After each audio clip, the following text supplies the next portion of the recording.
चीजें क्या है ना, पाकिस्तान उधर है ना, वो पाकिस्तान में हो रहा है, तो कोई वो किसी ने लिखा एक तो पाकिस्तान चैंपियंस ट्रॉफी से बाहर हो गया, अब चैंपियंस ट्रॉफी भी पाकिस्तान से बाहर हो गई। हमारे साथ है पाकिस्तान क्रिकेटिंग। इंडिया को एज तो है ना, वो वहीं पर रह रहे हैं, उसी कंडीशन में खेले हैं।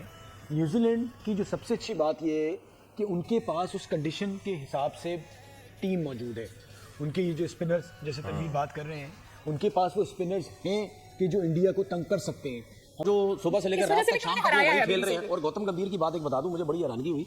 वो कह रहे जी हम तो स्टेडियम के अंदर तो हमने कोई मैच नहीं खेला, ना प्रैक्टिस की, हम तो आईसीसी के ग्राउंड में, वो पीछे ग्राउंड है वहाँ पे नेट सेशन होते हैं, हमने वहाँ पे नेट्स किए हैं। भाई बात ये है कि वहाँ पे किए हैं या कहीं भी किए हैं, आपको एक फेवर मिली हुई है, आपने उस हिसाब से आप टीम बनाते हैं।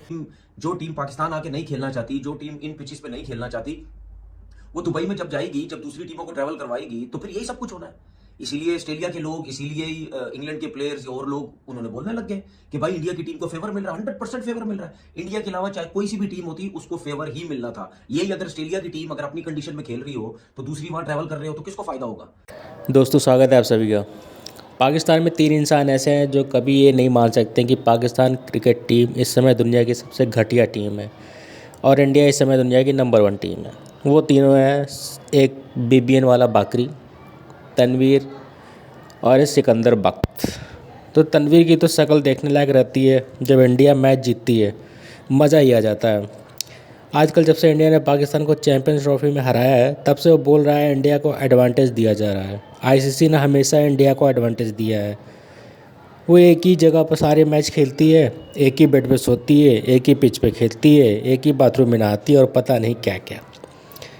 तनवीर का रंडी रोना हमेशा रहता है, इंडिया के लिए कैसी ये टीम हमेशा जीत जाती है, हमारी टीम ऐसा कब खेलेगी।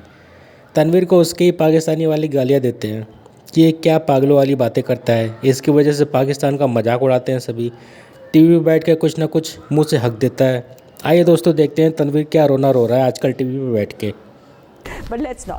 I know you don't want to comment excited right now. में चीजें क्या है ना, पाकिस्तान उधर है ना, वो पाकिस्तान में हो रहा है, तो कोई वो खास किसी ने लिखा एक तो पाकिस्तान चैंपियंस ट्रॉफी से बाहर हो गया, अब चैंपियंस ट्रॉफी भी पाकिस्तान से बाहर हो गई। हमारे साथ है इंडिया को एज तो है ना, वो वहीं पर रह रहे हैं, उसी कंडीशन में खेले हैं।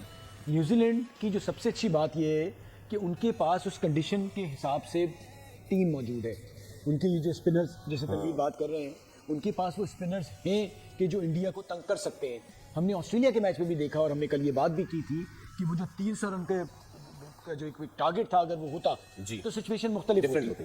तो न्यूजीलैंड ने वहाँ जाके रिस्क लिया, उन्होंने हार बर्दाश्त की, जिस तरह से उन्होंने डिसीजन लिया कि वो खेल सकते थे, उन्होंने इंडिया को खिलाया। तो उन्होंने तैयारी यही सोच के की होगी कि हम अगर फाइनल में पहुंचते हैं तो हमारे लिए कोई ऐसी चीज़, क्योंकि फाइनल में आपके हाथ में टॉस नहीं होता। ठीक है, तो वो तैयार हैं। साथ साथ वो पाकिस्तान में भी इसी कंडीशन में क्रिकेट खेलते हुए आ रहे हैं। वो इंडिया को भी स्पिनर्स के साथ हरा के आए हैं। तो वो एक ऐसी टीम तो है कि जो इंडिया को हरा सकते हैं। उन सबके बावजूद इंडिया को एज है, लेकिन न्यूजीलैंड भी एक ऐसी टीम है कि जो इंडिया को हरा सकती है। वो जिस तरह की क्रिकेट ओवरऑल चैंपियंस ट्रॉफी में, उससे पहले ट्राई नेशन सीरीज में खेलती हुई आई है, तो मुकाबला बराबर का होगा, बट इंडिया को एज जरूर है। ठीक, अच्छा, इसे निकाल देनी चाहिए कि वो टाइम खत्म हो गया कि एशियन टीमें स्पिनर्स में बहुत अच्छा खेलती हैं। अब वो टाइम नहीं है, क्योंकि ये जो लीग्स है ना, IPL में जा रहे हैं, PSL में आ रहे हैं, डिफरेंट लीग, ये इनको बड़ी समझ आ गई है कि किस पिच पे कौन से कंट्री में किस किस्म की टीम लेके जानी है, कैसे स्पिनर लेके जाने, किस तरह खेलना है। अब सबको ये पता चल गया है। इसीलिए आप देखें कि न्यूजीलैंड की टीम ने अभी इंडिया को कितने बुरे तरीके से टेस्ट मैचेस हराए जी। ठीक है, तो वहाँ मतलब यानी किसी को समझ नहीं आ रही थी कि इतने बुरे तरीके से न्यूजीलैंड की टीम भी हरा सकती है। वहाँ पे स्पिनर्स ने परफॉर्म किया और इनके बैट्समैनों ने वहाँ के स्पिनर्स को टैकल किया। तो चाहे वाइट बॉल क्रिकेट भी हो, अब ये नहीं हो सकता कि आप न्यूजीलैंड को बड़ी आराम से आउट कर दें, या आप न्यूजीलैंड जो है वो इंडिया के बैट्समैनों को आराम से आउट कर दें। प्रेशर अब दोनों के ऊपर है। साइकोलॉजिकल एज भी नहीं है इंडिया को। देखिए, मैं तो सिर्फ एक एज की बात कर रहा हूँ जो सुबह से लेकर रात तक शाम तक वो वही खेल रहे हैं। और गौतम गंभीर की बात एक बता दूं, मुझे बड़ी हैरानगी हुई। वो कह रहे जी हम तो स्टेडियम के अंदर तो हमने कोई मैच नहीं खेला, ना प्रैक्टिस की, हम तो आईसीसी के ग्राउंड में, वो पीछे ग्राउंड है, वहाँ पे नेट सेशन होते हैं, हमने वहाँ पे नेट्स किए हैं। भाई बात ये है कि वहाँ पे किए हैं या कहीं भी किए हैं, आपको एक फेवर मिली हुई है, आपने उस हिसाब से आप टीम बनाते हैं। मैं बार बार कहता हूँ, पाकिस्तान में होते हैं, मैं देखता हूँ 4 स्पिनर कैसे खिलाते हैं, और वो कह रहे हैं कि हमने तो 2 जेन्युइन स्पिनर खिलाए। भाई आपके 2 जेन्युइन वो स्पिनर जिनको बैटिंग नहीं आती, बाकी 2 जो वो तो प्रॉपर बैट्समैन भी हैं। तो स्पिनर के साथ तो 4 स्पिनर के साथ तो आप जा रहे हैं, तो फेवर कैसे नहीं मिली आपको भाई? ना आप ट्रैवल कर रहे हैं, ना आप कुछ कर रहे हैं। जब आप यहाँ आते, आपकी सोच बदलती है, आप टीम बदलते हैं, आप स्पिनर्स बदलते हैं, आप हो सकता है 3 फास्ट बॉलर के साथ चले जाते हैं, 3 स्पिनर के साथ चले जाते हैं, तो वो ये चीजें हो सकती हैं। लेकिन जो न्यूजीलैंड ने आज क्रिकेट खेली है ना, उससे मुझे ऐसा लगता है, मैं आज ही बता रहा हूँ, मैं आज बता रहा हूँ, मैं न्यूजीलैंड के साथ और लोग उन्होंने बोलने लग गए कि भाई इंडिया की टीम को फेवर मिल रहा है, 100% फेवर मिल रहा है। इंडिया के अलावा चाहे कोई सी भी टीम होती उसको फेवर ही मिलना था। यही अगर ऑस्ट्रेलिया की टीम अगर अपनी कंडीशन में खेल रही हो तो दूसरी बार ट्रैवल कर रहे हो तो किसको फायदा होगा? ठीक है ना, ऑस्ट्रेलिया को भी फायदा होगा ना। ये तो हमारी पाकिस्तान की थकी हुई टीम, थकी हुई सिलेक्शन, थके हुए लोग जो बिल्कुल थर्ड क्लास किस्म की टीम सेलेक्ट करते हैं, अपनी कंडीशन में बुरे तरीके से हार जाते हैं। ये तो हमारे थका हुआ सिस्टम जिसकी वजह से हम हार जाते हैं। अपनी कंट्री में कोई भी टीम इतनी आसानी से नहीं हारती, वो अपना एडवांटेज लेती है। तो ये एडवांटेज इंडिया के पास था। वो दुबई गई, उसने मैचेस खेले वहां, दूसरी टीमें आई वहां पे, मतलब यानी खुली बदमाशी लगाई हुई है। और जी आईसीसी इनके अंडर में, बिल्कुल आईसीसी इनका अपना है, जेश अपना है। ठीक है, अब शोर मचाने का कोई फायदा नहीं है। वो टीम फाइनल जीतेगी तो शोर मचाने का कोई फायदा नहीं है। ठीक है, ये कोई क्रिकेट नहीं है भाई। अब वहां से निकल के खेलो, फिर मजा आता है। अब एक ही जगह पे खेल के, एक ही जगह पे पिचेस बना के, अपनी मर्जी से आईसीसी को कह के अपनी मर्जी की पिचेस बना के जो है वहां जीत जाना, उसको क्या है, फाइनल भी जीतोगे। सबको पता फाइनल आपने जीतना है, क्योंकि जितनी मुश्किल कंडीशन वहां पे है और जितने जैसे स्पिनर इंडिया वालों ने रखे हुए, तो यही सब कुछ होना है ना।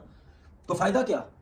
इंडिया क्यों सारे मैचेस जो है ना यूएई में खेल रहा है? Now giving you one very exclusive and confirm news. आपको पता है कि क्या पाकिस्तान क्रिकेट बोर्ड का ये फैसला था कि भारत तमाम मैचेस यूएई में खेले? क्या आपको पता है कि पाकिस्तान ने आईसीसी के कहने के बाद जब हाइब्रिड मॉडल हुआ, जब दो वेन्यू सेलेक्ट करने थे, श्रीलंका और यूएई, तो Pakistan preferred UAE for one reason कि जी दुबई से गेट मनी बहुत मिलेगी, बहुत पैसा आएगा। ये मैं बिल्कुल कोई स्पेकुलेशन नहीं कर रहा, गिविंग यू ऑथेंटिक न्यूज़ कि पीसीबी का ये मौक़िफ़ था कि चूंकि भारत को देखने बहुत लोग आएंगे, इसलिए दुबई की गेट मनी से हमें बहुत पैसा मिलेगा। तो फैसल पाकिस्तान क्रिकेट बोर्ड का डिसीजन था कि इंडिया तमाम मैचेस एक ही वेन्यू पर खेले। Now this is very surprising for me, क्योंकि एटलीस्ट बहुत सारे पैसे आप कमा ही रहे हैं ना, $60-65 मिलियन।